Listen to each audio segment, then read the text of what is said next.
आमलकी एकादशी व्रत कथा 1000 गोदान का फल देती है। आमलकी एकादशी अत फाल्गुन शुक्ल एकादशी व्रत कथा। मानधाता बोले कि हे वशिष्ठ जी, यदि आप मुझ पर कृपा करें तो किसी ऐसे व्रत की कथा कहिए जिससे मेरा कल्याण हो। महर्षि वशिष्ठ बोले कि हे राजन, सब व्रतों से उत्तम और अंत में मोक्ष देने वाले आमलकी एकादशी के व्रत का मैं वर्णन करता हूँ। यह एकादशी फाल्गुन माह के शुक्ल पक्ष में होती है। इस व्रत के करने से समस्त पाप नष्ट हो जाते हैं।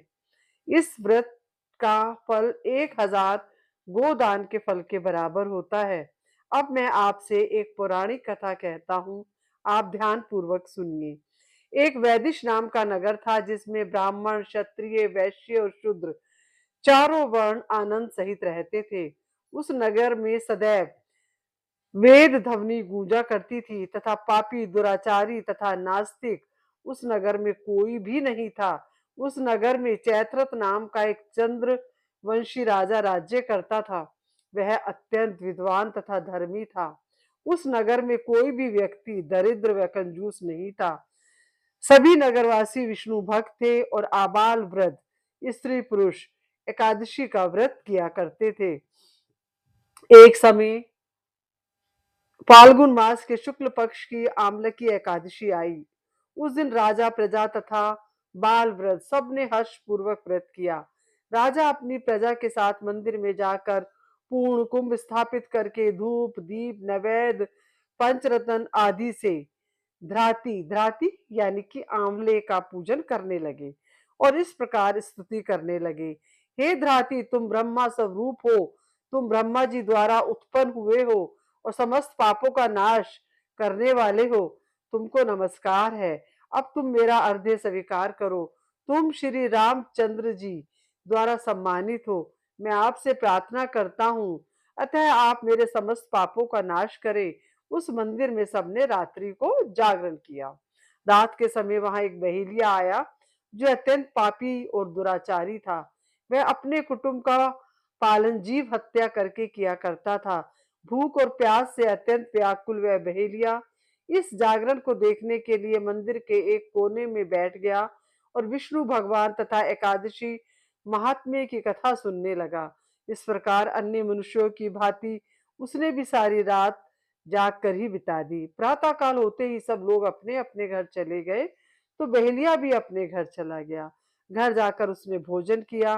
कुछ समय बीतने के पश्चात उस बहेलिये की मृत्यु हो गई, मगर उस आमलकी एकादशी के व्रत तथा जागरण से उसने राजा विदु रथ के घर जन्म लिया और उसका नाम वसुरथ रखा गया। युवा होने पर वह चतुरंगनी सेना के सहित तथा धन धान्य से युक्त होकर 10,000 ग्रामों का पालन करने लगा। वह तेज में सूर्य के समान, कांति में चंद्रमा के समान, वीरता में भगवान विष्णु के समान तथा क्षमा में पृथ्वी के समान था। वह अत्यंत धार्मिक, सत्यवादी, कर्मवीर और विष्णु भक्त था। वह प्रजा का समान भाव से पालन करता था। दान देना उसका नित्य कर्तव्य था। एक दिन राजा शिकार खेलने के लिए गया। देव योग से वह मार्ग भूल गया और दिशा ज्ञान न होने के कारण उसी वन में एक वृक्ष के नीचे सो गया। थोड़ी देर बाद पहाड़ी मलेच्छ वहां पर आ गए और राजा को अकेला देखकर मारो मारो शब्द करते हुए राजा की ओर दौड़े। मलेच्छ कहने लगे कि इस दुष्ट राजा ने हमारे माता पिता, पुत्र पौत्र आदि अनेक संबंधियों को मारा है तथा देश से निकाल दिया है, अतः इसको अवश्य मारना चाहिए। ऐसा कहकर वे मलेच्छ उस राजा को मारने दौड़े और अनेक प्रकार के अस्त्र शस्त्र उसके ऊपर फेंके। वे सब अस्त्र शस्त्र राजा के शरीर पर गिरते ही नष्ट हो जाते और उनका वार पुष्प के समान प्रतीत होता। अब उन मलेच्छों के अस्त्र शस्त्र उल्टा उन पर प्रहार करने लगे, जिससे वे मूर्छित होकर गिरने लगे। उसी समय राजा के शरीर से एक सुंदर स्त्री उत्पन्न हुई। वह स्त्री अत्यंत सुंदर होते हुए भी उसकी एक भ्रुकुटी टेढ़ी थी। उसकी आंखों से लाल लाल अग्नि निकल रही थी, जिससे वह दूसरे काल के समान प्रतीत होती थी। यह वह स्त्री मलेच्छों को मारने दौड़ी और थोड़ी ही देर में उसने सब मलेच्छों को काल के गाल में पहुंचा दिया। जब राजा सोकर उठा तो उसने मलेच्छों को मरा हुआ देखकर कहा कि इन शत्रुओं को किसने मारा है? इस वन में मेरा कौन हितैषी रहता है? वह ऐसा विचार कर ही रहा था कि आकाशवाणी हुई, हे राजा, इस संसार में विष्णु भगवान के अतिरिक्त कौन तेरी सहायता कर सकता है?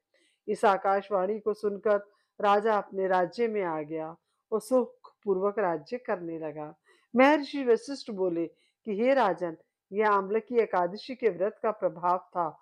जो मनुष्य इस आम्लकी एकादशी का व्रत करते हैं, वे प्रत्येक कार्य में सफल होते हैं और अंत में विष्णु लोक को जाते हैं।